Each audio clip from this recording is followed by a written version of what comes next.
Can you all hear me? Yes. So I really would love a lot of interaction from you today. I want to more or less have a conversation with you rather than talk at you. Just by a show of hands, do we have agencies in the room? Okay, and brands? Okay, this is good. Okay, so my name's Lydia Anwar. The introduction's already gone ahead, so let's go straight forward and into why I did this research. Today I wanted to share with you some findings about the Black Pound report, which looks into multicultural audiences, because I just felt that through all the years of coaching and working with lots of different businesses and brands, that there needed to be more representation, really. And just to your point, it's true that when you don't want, it's not so much about the brand, it's also about the story. And growing up, I remember thinking, when I watch telly, I just don't really see so much of myself on the screen.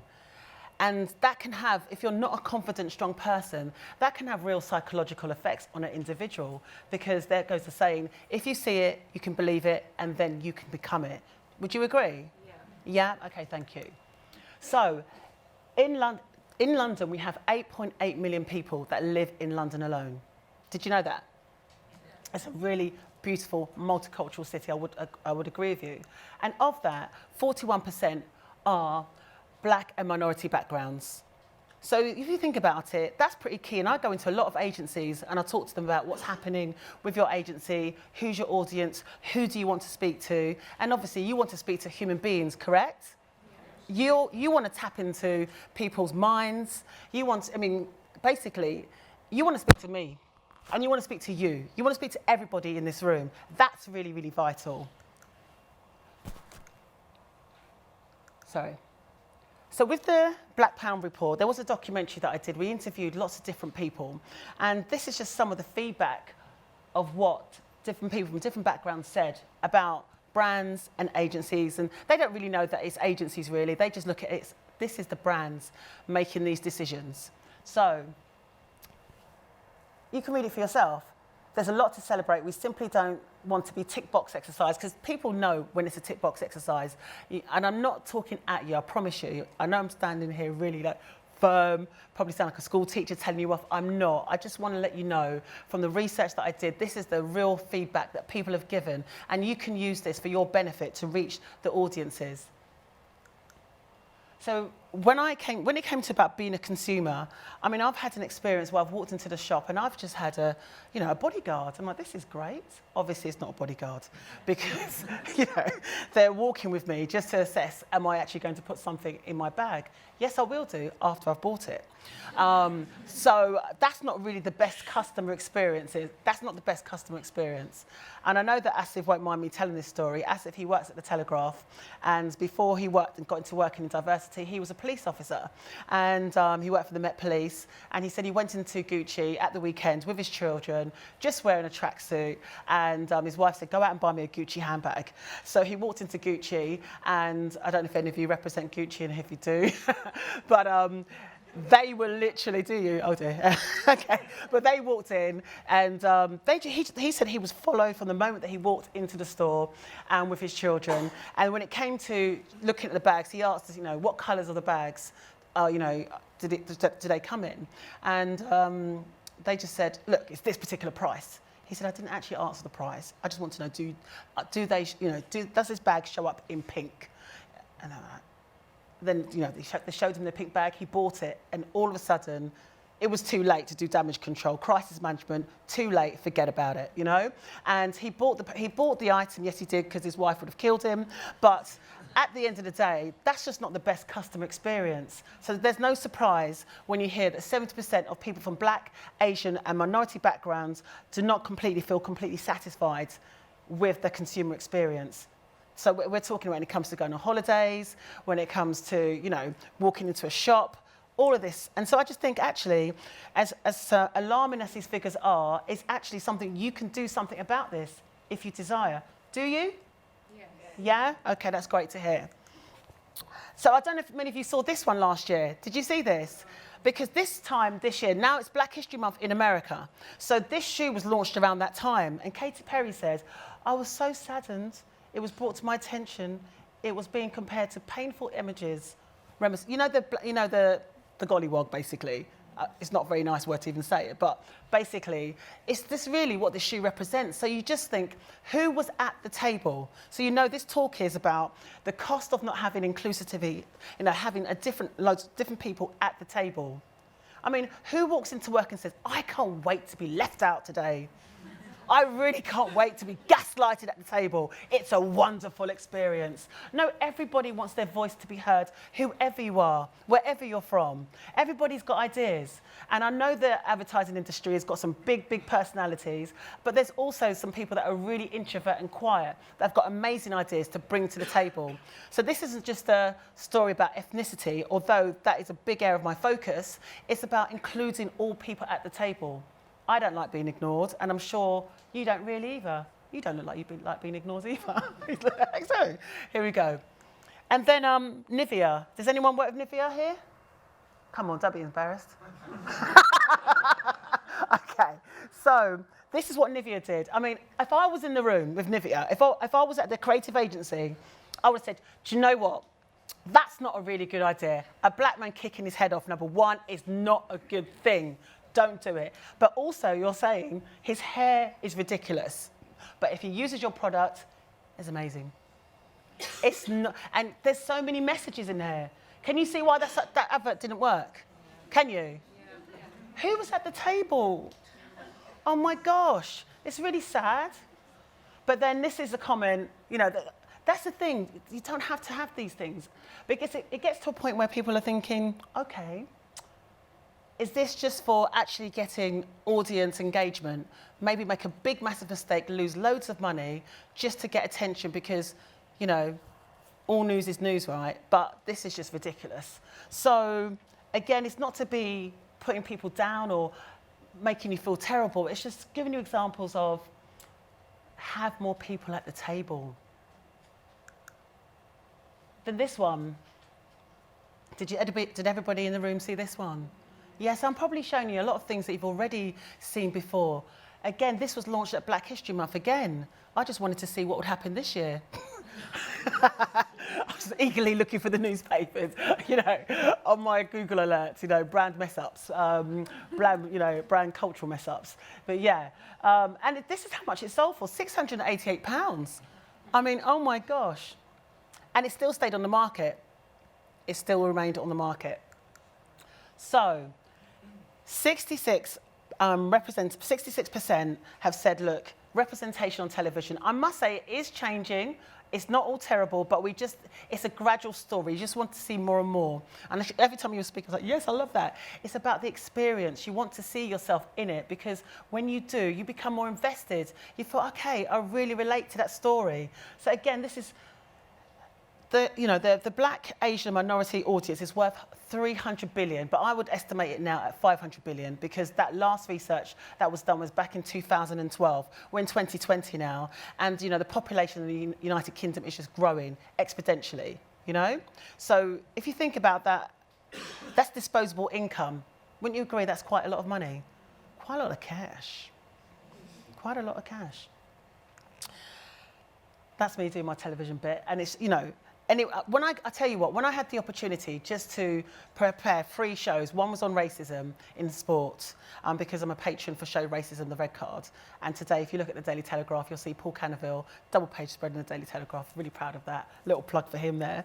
But that story for Paul Canaville happened in 1983. He was Chelsea's first ever black football player, and he walked out onto the pitch, and unfortunately, his own fans were spitting on him, throwing bananas at him, all of that. And that was from his fans. It was a terrible story.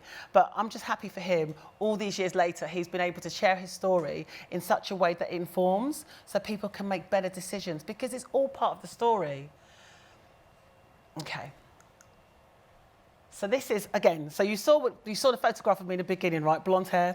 And you see this hairstyle now. Next week it's a new one, you know, because I'm launching a new program, so I need a new hairstyle. We spend so much money on our hair. It is ridiculous. I mean, my accountant, when he was going through my records, said, okay, Lydia, I'm just looking at everything here, and you actually spend £750 on your hair a year, and that's just wash and blow dry, okay? That's not weave on, all the other hairstyles that we do, because it's part of our culture. We spend so much money. You know, you walked along the high street in Brixton, where I often go, 1 o'clock in the morning, the hairdressers are open. It's a lifestyle. You can get counselling at the hairdressers. Women, do you feel me? Come on, put your hands up. Exactly. You know, you're not just going there to get your hair done. It's a culture. And you have to understand your audiences. Your audience really want you to... we just want you to relate to us. That's all it is. We want you to sit down with us, have a conversation. We want you to then stand up with us, keep the conversation going, and then we want you to walk with us. Does that make sense?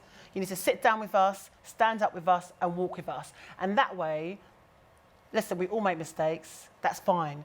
But to make it continuous and really expensive mistakes at the cost of losing your audiences, 52% of audiences have said that basically if they're not seeing their brands, if they can't see themselves, you know, in the message, they will basically leave your brand. You know, they will no longer invest in you. I mean, I think 15, 20 odd years ago, there used to be so much, I have to have my Gucci, I have to have my Louis Vuittons. It was all like, but the audience, they're a bit more, they're more intelligent now, they're more in tune. They really are. So those days are gone. Those days are gone. So did you know that the beauty industry is worth 5.2 billion? Were you aware of that? And 80% of, so 4.2 billion of that is spent and invested in by, you know, black women. Yet, when I was watching television last night, I said to my husband, I'm going to give this talk tomorrow. He said, again? I said, yeah. Don't stop talking. Girl, just don't stop talking. And I thought, actually, if I look on the screen, I said, why can't I just turn the television on and just see a product for my hair? Is that a crime? Brands, does any of you here work in beauty? Please, put your hand up, don't be scared. I know that some of you do. You're just being quiet right about now. But do you know what would happen if you just put one ad on the screen for black and Asian hair? Because actually, I don't know about you, actually, some of those products on the market, which are on television every day, like Dove, sorry, that's not going to work for me. It's not going to work in my hair, unfortunately. It won't do anything. So what about that? What about if I look onto the screen and just see a food product that I might buy? A cultural brand. Is that a crime? Is it a crime? Please respond to me. Am I frightening you? That's not, because that's not the goal. That's not the goal. I just want to show, I'm just having this conversation to show you the cost of not having inclusivity at the table. Different people to share different things with you. And I know today I'm talking about the cultural experience. People are here today with different backgrounds to talk to you about sexuality, religion, all the other things. I just want to talk to you about the area that I have expertise, okay? So if I think about beauty, look at how much Fenty made. Isn't that amazing? Because again, does anybody in here use Fenty? You wearing it right now? You're looking good, girl. You're looking good. You know. So at the end of it, look how much money they're making. And actually, at the end of the day, and ultimately, for a business, you need to generate cash, right, to survive and to stay relevant. Would you agree? By show of hands, come on. We know this, don't we? So, isn't it really important to engage with people? Isn't it important? Would you like it if you looked on this? Actually, okay, imagine reverse. You wake up tomorrow morning and everybody on the television is black.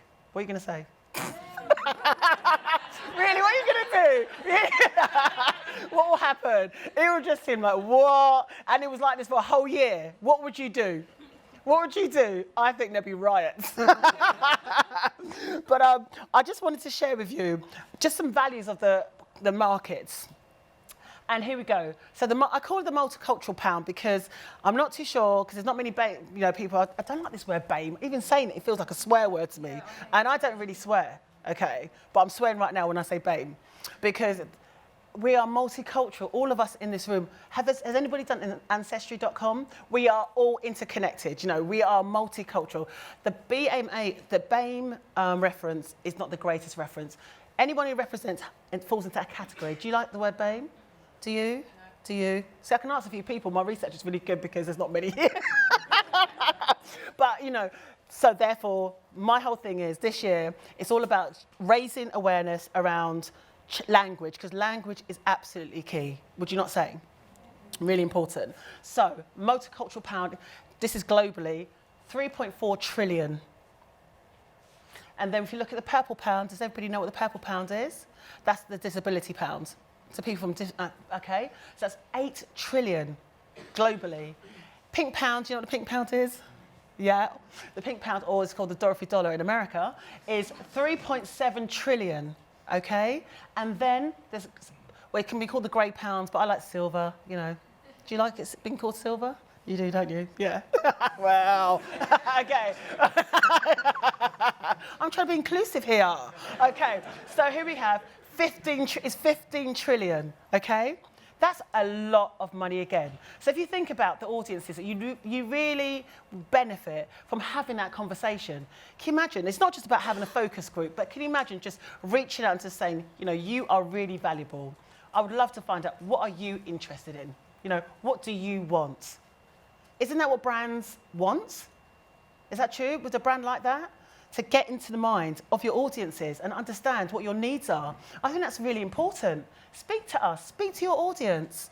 Ask them what they need. Don't make assumptions and make mistakes and have everybody writing about you on Twitter and getting gassed out on Twitter. Isn't that the worst? No brand wants that. We just want you to speak to us. We just want to have a conversation with you.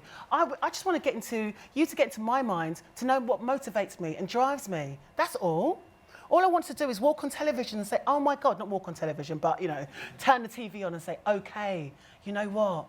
That person's speaking to me. That's amazing. I grew up in a multicultural environment. I'm fine with that. I'm actually okay to walk in a room if I'm, you know, not the majority. I'm confident with that, but not everybody is. Did you know that 97% of CEOs in our industry are Caucasian? Yeah. So that means there's 3% left. Oh dear. We got to do something, guys. Will you help me? Because I want to do more research, and I want to do more research to look into the multicultural pound. I want to work with agencies more. I want to have a conversation with you. You can see I'm not really frightening that, really. You know, I'm not. You know, I really care about this. And ultimately, you are going to make more money, because look at all the markets that maybe you're tapping into some of them, but you could be doing it a lot stronger, and, you know, you could be doing it a lot better. Would you agree? Yes. Do you feel like I've bashed you over the head? No. Good. Well, I'm going to finish here, and I hope that you've got some questions for me.